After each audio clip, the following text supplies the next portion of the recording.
So today I've got a project that's needed to be done for like 2 years. I'm finally gonna get some outside lighting here on the workshop. And also, Rebecca went mushroom hunting yesterday. She brought home 21 morel mushrooms. We're gonna get those fried up tonight and eat those for supper. But let's go ahead and start on the lighting. So I've bought 4 LED lights to put on the workshop. One of them is gonna go right up here in the peak, and that's a dusk till dawn light, so it'll automatically come on at night. It should light up the parking area in front, and it may even light up part of the driveway. And then I have another dusk till dawn light that's gonna go on the wall right here next to the door, so it'll come on automatically at night, and it should light up the porch so you can see everything, walk through here, not trip on something. And then I've got 2 more lights. They're gonna be on a light switch, and they're gonna go on the ceiling of the porch here, and they should light this whole area up super bright, and it'll be good enough for us to be able to cook out here at night, because this is our outdoor cooking area. And right now with no lights, I'm out here with a flashlight shining it on the grill trying to see what I'm cooking, and this should fix that whole problem. So here are the LED lights that I purchased. These 2 here are the ceiling lights. These are by Hyperlight. That's the same brand of light that I have lighting up the workshop inside. This right here is a Clinton dusk till dawn light, and I actually have this exact same light mounted on one of our barns. And then the wall light came as a 2-pack. I'm only going to use one. This is a Clinton also, and these are all metal housing, plastic lens. So I mean, they do seem to be good quality. And I've had good luck with both of these brands in the past. The only issue that I have is that I ordered a black wall-mounted light, and this is not black. Hopefully you can tell that. It's more of a gray color. It's not even bronze. It's just more gray. Same brand. This is black, and this was supposed to be the same color. They do not match whatsoever.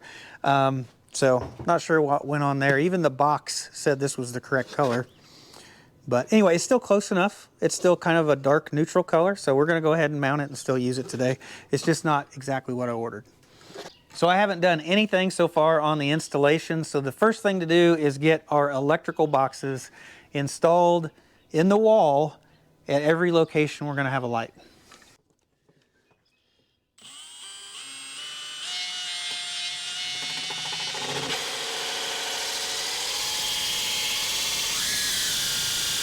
I must have the dullest bit in the world, or the best siding in the world, one of the two.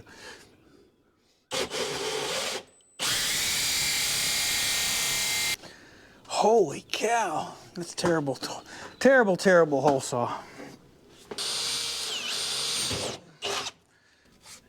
Well, since I can't drill it out, I'm gonna have to cut it out.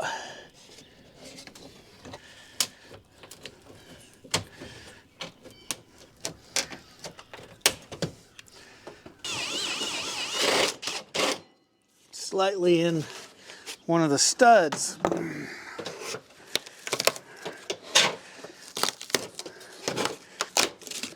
There we go.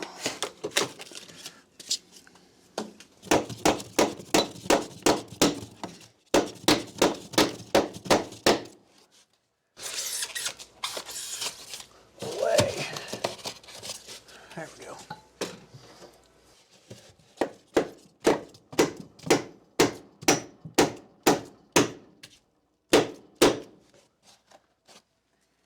So you can see on the inside, we had to cut out the spray foam insulation to be able to get this electrical box in here.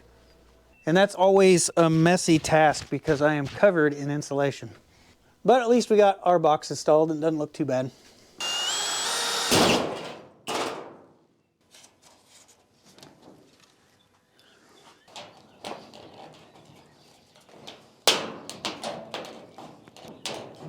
And yes, I know the ceiling is dirty. It's been that way since they put it on. And I've tried to pressure wash it. It just needs a scrub brush, I think. All right, I've got both holes cut in my ceiling.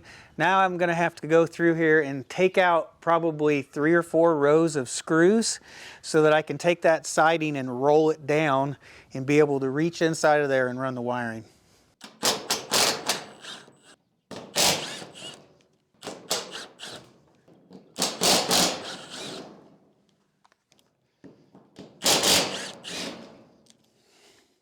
So I just found out something about the ceiling lights that I bought.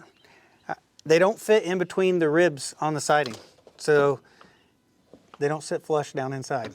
So now my electrical box, I'm gonna end up having that electrical box, it would be above it, there would be a gap. So I'm basically gonna have to take that electrical box and make it stick down a little ways so that this can seat up against that electrical box. Not ideal, not the way I would want to do it, but I've already got the holes cut out for those type of boxes. Now you can mount this from like a pendant light and have a piece of conduit thread into the bottom of it. And I could have mounted it that way if I would have foreseen this, but I've already got the electrical boxes cut out, so I'm just gonna go ahead and do it this way.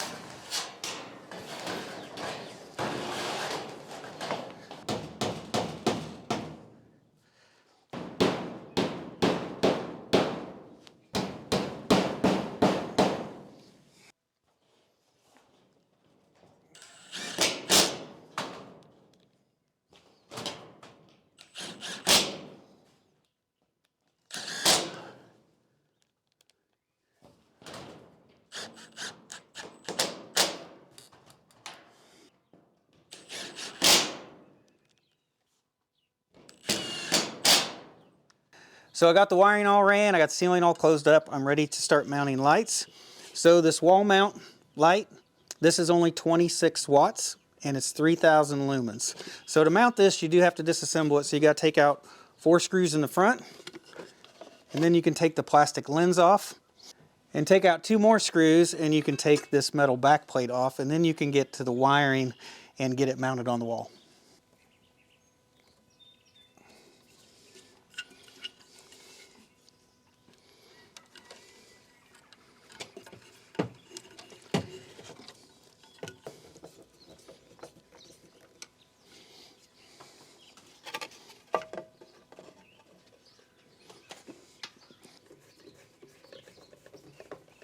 So I've got 2 of these lights to mount on the ceiling. These are 45 watts each, and they are 6,300 lumens. So I'll have over 12,000 lumens of light to be able to cook to out here. So that's really gonna help. Now these do mount a little bit differently. They've got a mounting bracket on the back. And you take out a screw, it'll slide out, and then it is kind of captive. It'll actually kind of hold the light. And I think this is meant to be able to help you hold the light while you wire it up. The bad thing is you're going to wire it up in the junction box, which is on this side of the mounting bracket. So it really doesn't help you. You don't have a hole that's big enough to shove all the wires back in the junction box. So I don't know if this really helps at all. And it actually may make this a little bit harder. But anyway, I'm going to go ahead and get things mounted, and then we'll move on to the light up above the garage at the peak. I do not like that sharp edge. Don't like it. Don't like it at all.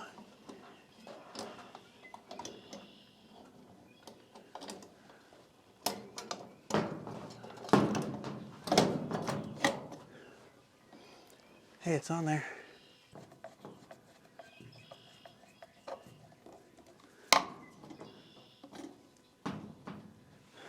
All right, last light. So this one here, it is 42 watts, and I think it's somewhere between 5,000 and 6,000 lumens. And we're just going to attach it directly to the building up by the peak. So go ahead, get out the extension ladder and finish this up. So unfortunately, the 20-foot extension ladder does not reach as high as we need to go. So we got to get out the big ladder. And it's aluminum, it's heavy, it takes 2 people to set it up. Okay, you got to stand on that end, remember? I can't stand it up without some weight on that end. Okay, ready?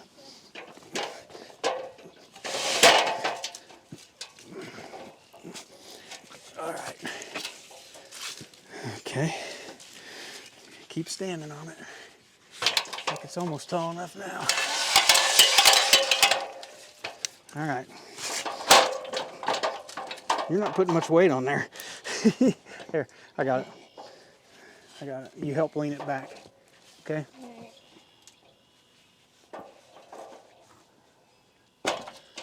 Oh, we're a lot closer, I'd say. It's crazy, that extension ladder is almost as tall as the other one extended when it's down.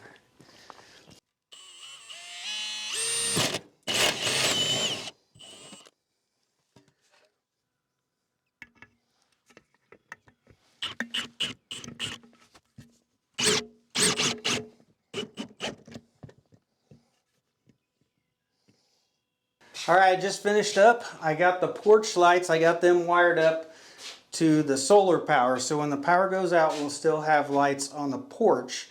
Now the light on the front of the workshop, I put that in the regular panel. Sometimes it's really hard to know when the power goes out, especially when you got battery backup. So if we do have the power go out at night, we'll see that the tall light is off, but the porch light is on, and we'll be able to kind of determine when the power comes on and off. I think that'll be an easy way to tell, but it'll only really work at night, but that's the way I have it wired up. Well, hopefully you guys can tell how dark it is out here. It is extremely dark. That's the way it normally looks. So I'm gonna go turn the breakers on. Here's the porch light.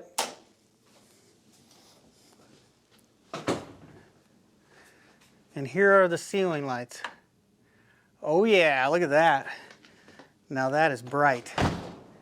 That is a huge improvement. Well, I'm definitely not gonna have any trouble seeing what I'm cooking out here. I mean, the change is like literally night and day. It's like daylight out here now. So yeah, this turned out great. So I think what I'll do now is we'll go inside, we'll check out those morel mushrooms that Rebecca brought home the other day that she found, and maybe we'll go ahead and we'll just cook them out here on the Camp Chef.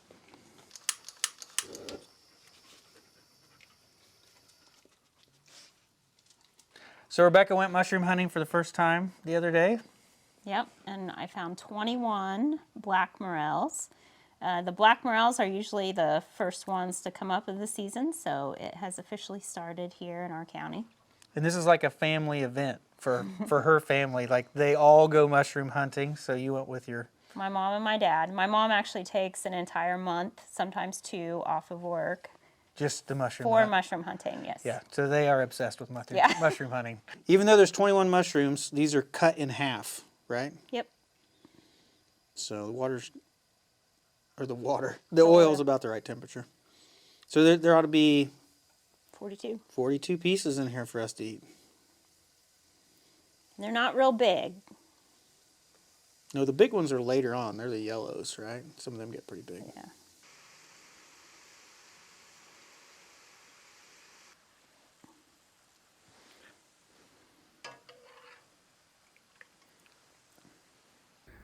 All right, there's the morel mushrooms.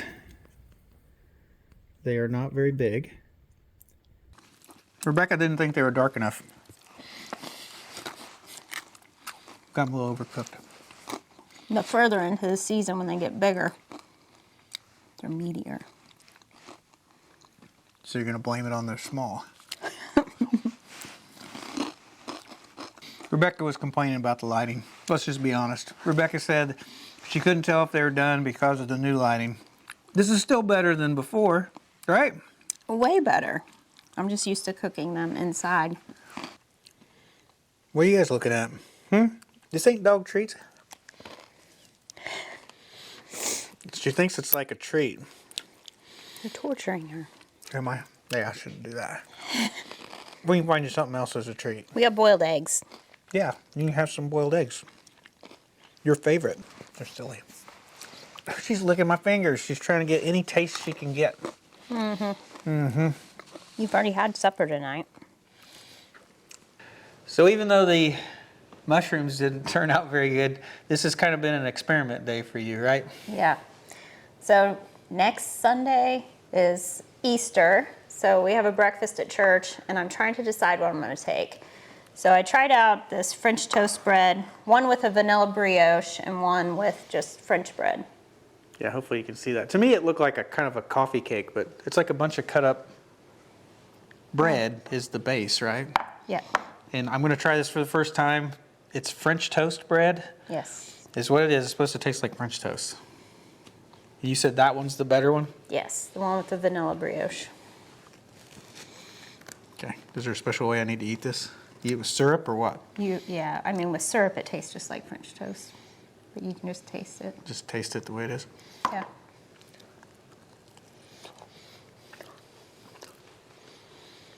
I have sugar-free syrup.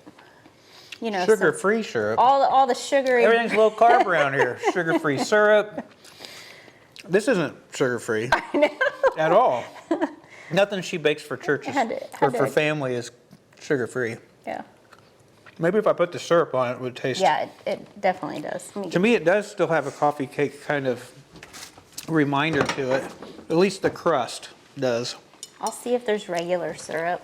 I don't know. Oh, there is. All right, we got some syrup to be able to soak up with it. Here we go. Oh yeah, now it tastes like French toast. Yeah. Yeah, the syrup definitely, boom. It's definitely got a French toast, but it's got that. It's got brown sugar, flour, like crumb topping. Yeah. Butter. Mm-hmm. It's got kind of that crunchy top on there. Mm-hmm. Oh yeah, as soon as you put the syrup on it, definite French toast flavor. So you called it a French toast Casserole. casserole. I just used 2 different kinds of bread. That is good. Definitely got to have it with the syrup. All Oh, right. I'm going to try that one now. Now this is just the French bread. I think maybe it needed to cook a little longer.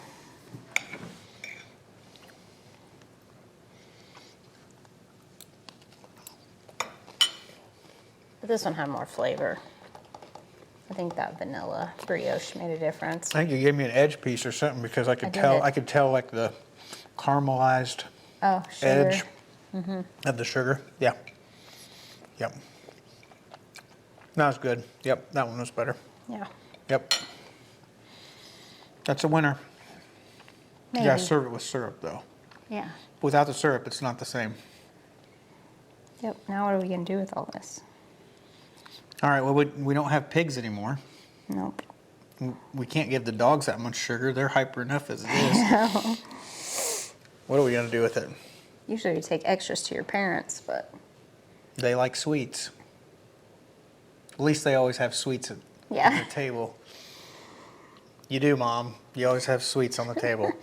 So the reason I worked on the lighting today is because I have spring fever. Now, those two don't sound like they go together, but part of spring fever is I keep on thinking about grilling outside, cooking outside, and I've just got that, you know, I want to do this. It's like summer grilling season, right? I want to get out there and cook. So that's the reason why I wanted to work on that lighting, just to get everything ready out there so that I can cook out on the porch, actually see what I'm doing.